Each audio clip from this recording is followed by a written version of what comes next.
I'm Mitchell Levy, Global Credibility Expert, and I am so here and so excited that you're part of the funnest part I have during the week. And that's talking to an expert on essentially who they are by their values. So let me talk to you about Jeffrey Saad and say, Jeffrey, actually, you talk about you. Who are you? Good question, and nice to be here, by the way. Thank you.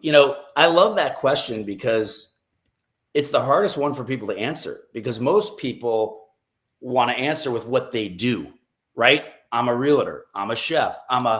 Those are things I do. Honestly, I'm energy, like all of us.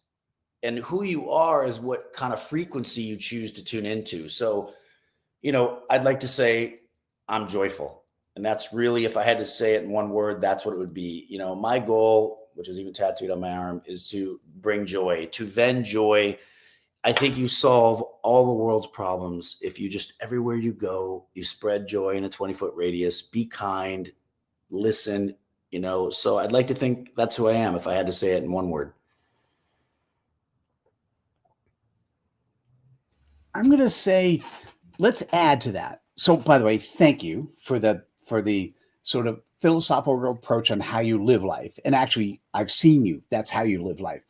But let's go into a little bit more, the personal, the personal side of you and the business side of you. How do you show up?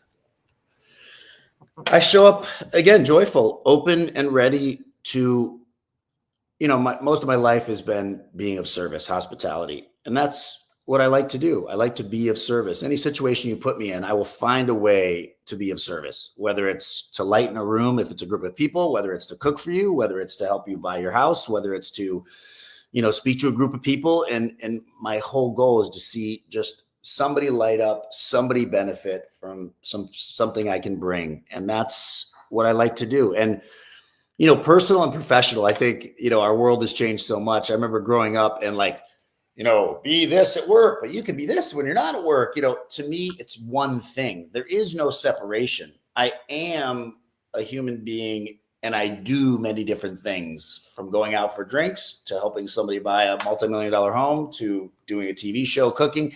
So these are all activities you do, but life is beautiful when you meld them together and just be who you are. It is the most, I think, rewarding thing to, when I put my head on the pillow at night, I pass out every time instantly because there's nothing left. When I say things, Right. and Does your wife get mad at you? well, fortunately, she's pretty good as well. So, it's not a problem for either of us. But, I think it's to show up frictionless is my goal. It is what I do. Because, if you ask somebody a question or you do something, you could tell if there's a little friction on that answer or in that behavior, what they're doing. And I try to be frictionless because that's when you're bringing your true self. And I don't, I've had to work hard at this because I want to please people. But the best way to do that is to not worry about being liked. I'd rather be not liked for who I am than liked for a facade I'm putting up. God, I wish I could take that clip and share it with like the majority of humans on the planet. So powerful. Do me a favor, since most people think about, yeah, I know, isn't he cool? V. Lee Henson says, "Wow, love this. I resemble this. I can totally relate." And yeah, very cool. So, what I'm going to say is, since most people relate when I say who you are to the activities you do, could you just so we know what those are, both at home and work, talk a little bit about your activities, and then we'll take it from there. But I really appreciate you. Yeah, of course. Oh yeah. I mean, I can give you a fast summary, but a deep one. At 13 years old, I was 110 pounds and my sister could kick my ass. So I wasn't going to be playing football. So, I was like, all right, so what does a guy with wide frame glasses and 110 pounds do? So I went into a local deli. They let me wash dishes. I worked my way up to cooking, and I found my true love at 13. I mean, watching a burger sizzle on the griddle as the cheese droops over the side and the bun's toasted, and I see the guy through the window. I still remember it. Server took it, like the best moment of his life. And I said, that's it. That's what I'm doing. I am going to bring that kind of joy to people. Whatever's going on in their crazy world, I got them for 30 minutes, an hour. I'm going to feed them. So I went to culinary school. I went to hotel restaurant school. At 24, I opened my first restaurant in San Francisco, and I opened a bunch of restaurants. I met the woman of my dreams. We've been together 30 years now. And then all of a sudden I woke up one day and I'm like, with kids, I don't know if I want to be doing this restaurant schedule. So my wife and I became realtors, and we've been doing that for 23 years. So we work out of Compass in Beverly Hills, selling homes. We are blessed to meet amazing humans, buyers and sellers, helping them. I never knew that selling homes was going to be so personal, because I don't care if you're a billionaire, you're the smartest girl in the world.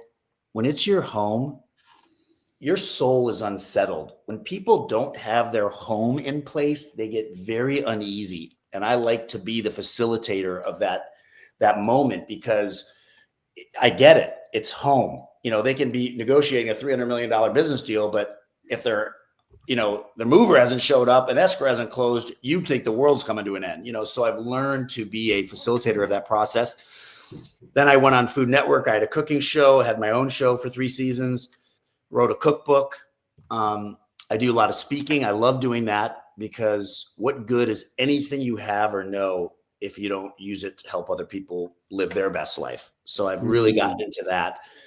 And that's the quick summary, and I'm ready to go as deep on anything as you want, but that's who I've been, a chef, a realtor, a TV person, a book writer, and just a lover of life. I mean, I literally wake up every day. I can honestly say that it's very few exceptions that I don't wake up and just love my life.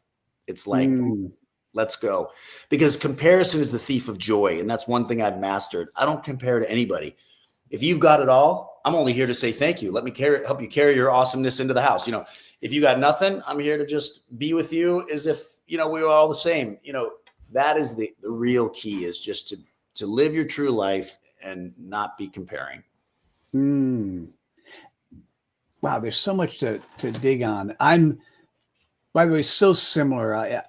My wife actually does not go to sleep so fast, but I put my head on the pillow and there I am, right? And almost my entire life, regardless of what I was doing, I always loved what I do because I was of service to others, which is I feel from you. So there's so much similarities. I really like that. The word that you use, which was interesting. And so I'm curious we'll dig a little bit about comparison. Why do you think comparison it seemed to me like you thought that was a bad thing, because you said, I don't do comparison. Tell me about that. What does that mean to you? Well, in my journey of wanting to help people live their best life, those who want that, I always start off anything I do and say is, if you love your life, we got nothing to talk about. Let's just go have a drink. But, for anybody who wants to be in a better place, that's what I find happening. And I think we all know this from social media and stuff. You might be having a great day until you see a post with somebody on a Greek island, with their dress blowing in the wind, drinking a glass of wine. And you're like, I'm a loser. I'm home doing nothing, but they're just having their moment. You'll have yours. Anytime you compare, I meet people all the time that I think are wildly rich. And I don't mean that with money necessarily, but just in the way they're living. But yet, if you talk to them, you'll quickly learn that they feel less than. Like, well, somebody else has got more. This hasn't happened fast enough. Like I always say, there's no expiration on your dreams. So why would you even say that? Because you don't look like you're dead yet, and I think that, that's just my personal experience. I think that when people start comparing, and that's very different than being inspired, right? Like I can listen to you talk about how quickly you can sum people up and these programs you're putting together. That's not comparing. That's being inspired. Oh, I want to do more of that. That's very different. It's only negative when it makes you feel bad about yourself. If it makes you feel good, then it's a good thing. I always say I like being the dumbest guy in the room, because that's how I'm going to walk away a better person. If I'm always the one, spewing everything, well, I already know what I know. I didn't get anything if I walk out of there only knowing what I know. Dude, I'm still focused on this. It's really interesting. I'm trying to think about the word comparison. There must be a core value that if you compare and you're feeling envy or you're feeling loss, it's bad. If you compare and it makes you smile, it's good. I'm just wondering if there's what the fundamental core values would be. Well, the core value is to love who you are. Everybody else is, who is the person that said it? Everyone else has already taken. I think it was a comedian. Everyone else has already taken. So be yourself. I think when you are truly yourself, if there's a value proposition behind the comparison, it's that I'm living my best life, and that makes me excited. I don't need to live Mitchell's life. I don't need to live that person's life. Every one of those people will make me better. When people say, who's your mentor? I'm like, everyone I've ever met, because everybody has something of value. Either, like I always say this, hopefully my uncle doesn't watch this podcast, but I always say, my uncle taught me everything I want to know and everything I never want to do. So you could get a lot from a lot of people. Wait, what's his name? I'll tag him. No, yeah, exactly. Yeah. Yeah. That's interesting. That's a great point. I think I'm still going to try to put words around it. Yeah.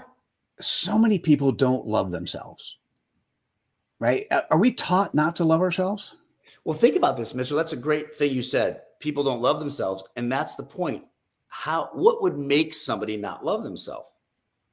I think oftentimes it's just comparison, because if you're the only person on earth, you're the best person in the world. How could you not love yourself? Right. And you're also the worst person in the world because you're the only one doing bad shit, So I think, that you just nailed it. It's, if you're not, being yourself, you're going to suffer because you're trying to be somebody that you're not. When you wake up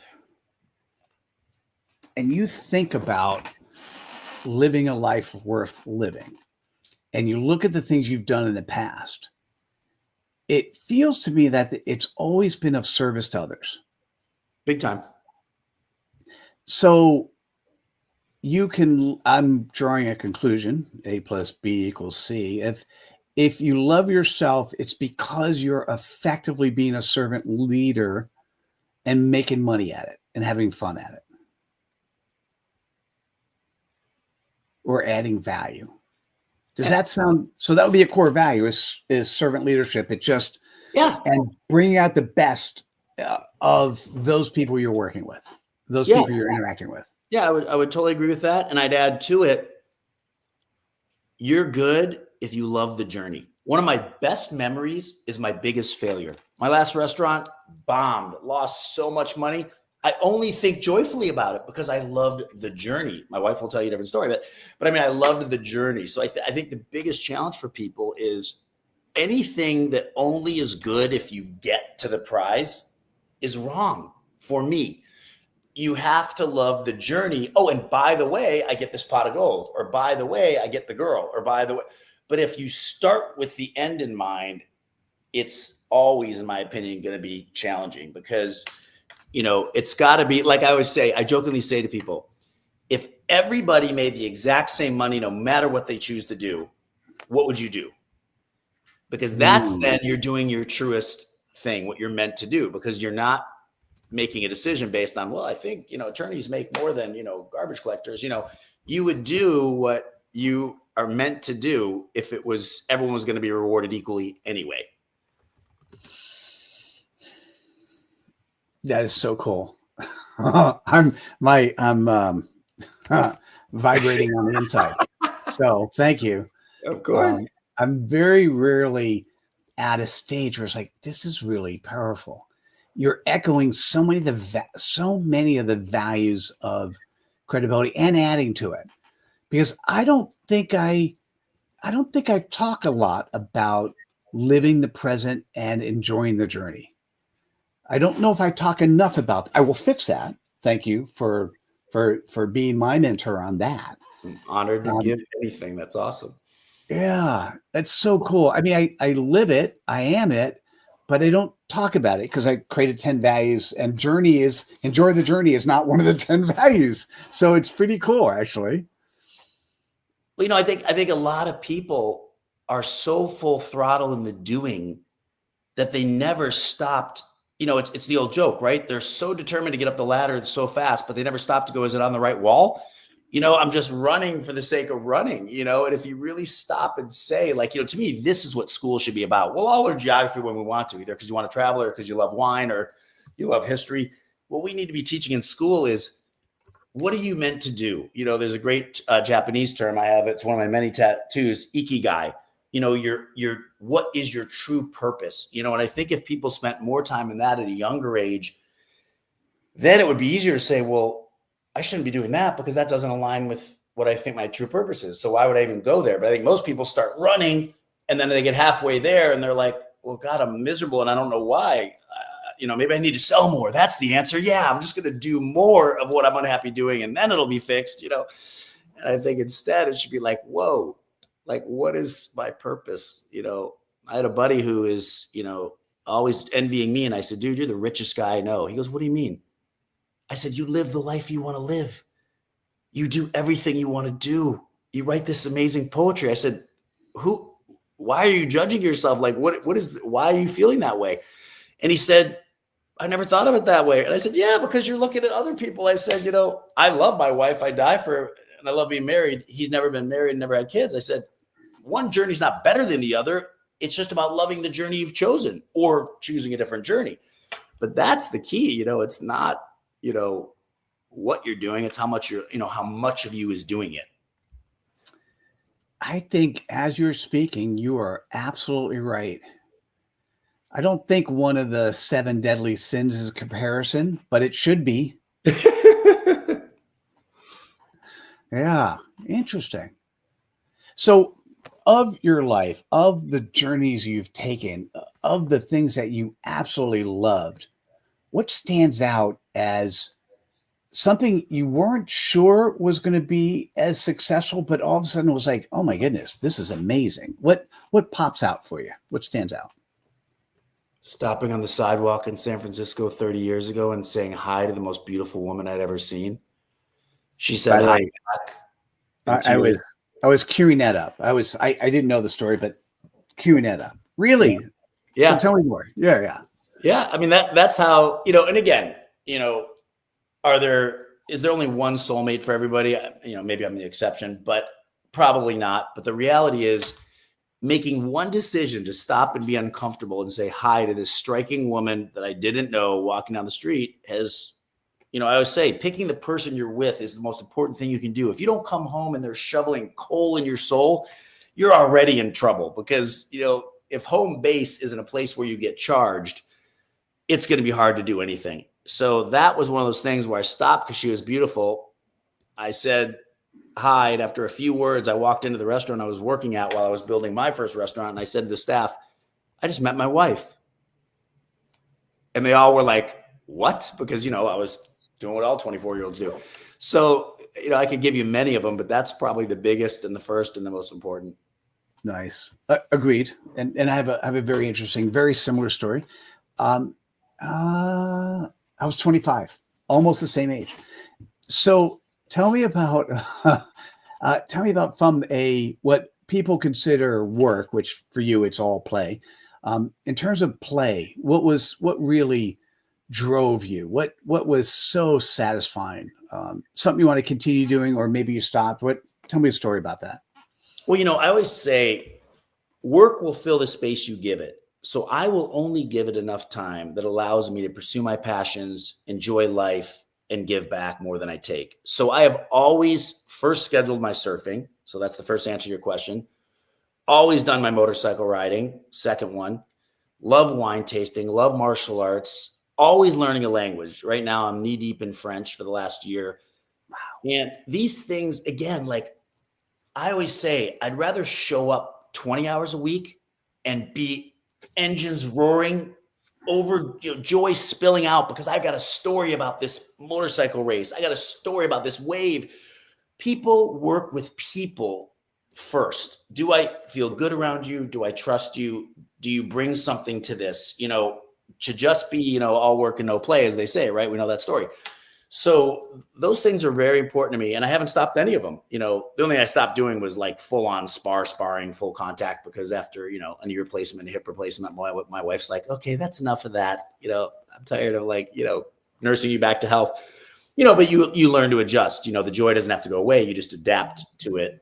And, but yeah, those are a lot of the things I love, and being with my kids is super important to me and my wife. We make time for each other always. When I was a brand new realtor, 30 years old, on Fridays at 4:00, I would leave a voicemail and it said, "Thank you so much for calling. This is Jeffrey Saad. I look forward to checking messages and getting back to you Sunday."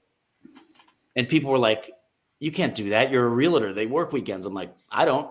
I work in Sunday open house, but I'm with my family because I get one shot at this and I want to do it right." And the irony was it became the most amazing filter, because guess what? On Sunday morning, the message that said, "I can't believe you're not working when you're a realtor," I'm not calling them back. And then I get the other message would say, "Oh my gosh, I forgot weekends are your family time. I hope you had a great weekend." I can't wait to call them back. So a lot of people work more because they're making up for the lack of filtering. If you raise your standards and filter these things and do what matters in life, all of a sudden you get to do everything and you still have time left over. Tell me about your kids. Isabella, the love of our lives. This girl, first of all, any women listening, you're the smarter people for sure. She is just never been a problem. She's just full of joy. When she was little, I'd sit up on the counter and I'd test her on the difference between rosemary and basil, and we'd cook together, my wife and I both have an amazing relation with her, but for different things. And that's what's so magical. We travel together every year. Our son, Sebastian, we cried out loud. I could probably cry if you dug a little deeper right now, because all we wanted was a boy after we had Isabella. And when the doctor said it's a boy, we just fell apart. And he is a 24-year-old boy, and he's still our boy. And anybody who has kids on the call, yourself included, it's whoever said it first was the smartest person in the world. You're only as good as your worst kid, And, he went through some really challenging addiction times. There were times where the hardest thing in my life, I thought I was going to die. I really thought maybe dying is better than the pain I'm feeling with this. And my wife was a rock star, and we were there for him. And now he's 5 years sober, and he's a sober coach, sober mentor. He's managing a sober living house, and he takes people through the book, and he's an actor, and he is good to the core. And it was a great lesson too of he portrays himself as a tough guy. He looks like one, he acts like one, but he's got a heart of gold. And when you understand somebody's true essence, you know how to adapt. And I failed for many, many years, misunderstanding who he was and what he needed, Wow. Thank you for sharing that. That was cool. Yeah. And, and any parent out there, boy, I'll tell you, doesn't happen to my kids, that's other people, it was such a wake-up call. It's incredible. They all have their own stuff. We do our best, all of us, but you know what? We can't own all of it. They are who they are, and they're going to make their decisions, and we got to do our best. But, it's not something I wish on anybody. But if it does happen, know you'll get through it. This too shall pass. Amazing. So tell me about one thing that's coming up for you, one thing that you're working on that you're most proud of, in terms of maybe you know it's going to work, or you have an expectation. Tell me about that, and why are you doing this? My podcast called The Circle, and it falls into that category of, when you and I were talking earlier, one of my principles is I have to die. And the last thing that happens, whether I die this afternoon or tomorrow, it doesn't matter. I'll have a smile and I'll say thank you, because I got no should'ves, no could'ves, no would'ves, only did. And I got plenty of failures, but only did, because I'm judging the journey, not the outcome. And so one of those things that I've been putting on hold was doing a podcast, and it has been the most rewarding thing ever. I don't even know. I'm so bad. You and I were talking earlier. You're like Mr. Dialed in every platform and tech and stuff. I haven't even figured out how to log into YouTube to see the comments yet, but people stop me, that know me, and all they need to say is a few things. You really helped my son. He listened to your podcast. I'm like, oh my God, and it's, when we talk about being of service and making a difference, when somebody makes a comment like that, it's been super joyful. We all have something inside of us, and that's what's beautiful about our new world. I always find the good in everything. You can find the bad. I choose to put on different glasses. I think all this social media and all these avenues have allowed people to just put themselves out there. You can do it. You can have a voice anywhere, anyhow you want. Nobody's stopping you. And it feels really good. Yeah. But again, right? But not if I'm comparing. Because if you put me on a spreadsheet, I'm probably the lowest person on the freaking podcast list. I mean, I'm sure there's like maybe 2 people below me, and it's because they just started today. So it's not about, by the way, just to be clear, I doubt that, but okay. Yeah. But it's like you do it because you want to do it, and it makes a difference. And I'm selfish, right? If it makes me feel better, I always say that. Like I really do feel like I'm of service, but I have no problem admitting if it makes me feel better, well, then I'm doing it for me too, right? So at least it's a win-win. But what brings joy for you on your podcast? Talking about the things that I think will help people live a better life. And if it helps somebody, even the first thing I ever do when I'm speaking is I say, my single goal is to leave you better than I found you. If I do not accomplish that, I want to know. And if I just can make one little ding in somebody's armor that makes them think twice or do something differently, it really is joyful to me. And, and it's a great feeling, and I even said to my wife, like, listen, this thing may fizzle out because I run out of stuff of value, and that's okay, but it's been joyful because it's like, oh, okay, maybe there is some value in some of these thoughts, and again, like I said, I can't stop the war in the Middle East. I can't change election results either direction. But what I can do is live my best life, wake up every day and do what I think I'm meant to do. And that'll make the difference it's going to make. Your legacy is every life you touch. I don't need my name in a building or a bench. Nobody will know it in 100 years anyway. But if I can slowly infect everybody with a joyful virus that makes them live a better life and be better for themselves, they're probably going to be better for other people. And that's a legacy I'd love to never be known for. Yeah, I'm with you on that. Legacy is what people say about you when you're not in a room. Or even more importantly, the effect you have that you don't even know you had it. Ooh, like the joy for me is that one day you'll say something or do something that's better for you. I don't need the credit. You may not even remember it was me or whoever it was, but the legacy is that you're doing it, which means somebody else is going to do it, which means we keep moving forward. And that's the joy. If I get the credit, oh, sure, it feels good. I'm like anybody else. My wife always jokes with me because she needs her alone time. And I'm like, hi, I'm right here. You want to talk? She's like, no. I'm like, okay, how about now? I have no problem admitting I'm needy with that stuff, but I don't have to have it. It's more valuable to me to know that it made a difference. Nice. Hey, so if you're listening, you're still here and paying attention, and you want to reach out to Jeffrey Saad. Jeffrey, what is the best way for people to reach out to you? I'm really good with direct messaging and responding on Instagram. Chef Jeffrey L. Saad is my Instagram, Chef Jeffrey L. Saad, and would love to hear from anybody and answer any questions and be of value with pleasure. I love that. Thank you. And so, given the conversation we had, is there a particular question that you would have wanted me to ask, or a particular question that you think would add incremental value that you'd like to ask yourself? Although I could ask it for you if you tell me what it is. What is the meaning of the circle? Ooh. Okay. Perfect. We have to define what is the circle and what is the meaning. I love that. Please. It is another tattoo. And it is the Stoic philosophy of the circle of control. And if there was only one thing your listeners walked away with, I think it would be the most powerful thing in their world, to only focus on what you can control and leave everything else alone. It doesn't mean you don't care. But what people have to understand is caring doesn't change anything unless you take action. So if there's something outside your circle of control, bring it in the circle. I'm going to go to the Middle East and stop this war. I'm going to raise money. Great. The more you focus inside your circle keeps growing in the quality of your life. The more you let the weight of everything outside of your control push, your circle shrinks and you get crushed. There is nothing honorable about passing last week's news quiz. It's expiring information. Don't let it weigh you down. Don't be bothered with all these things you can't affect, because the power of what you can affect, because whoever you are, you're good enough as you are and you have something to offer. Maybe you haven't figured it out yet, but That's the difference. I can take care of my family. I can go take care of a client. I can record a podcast. I can make a difference.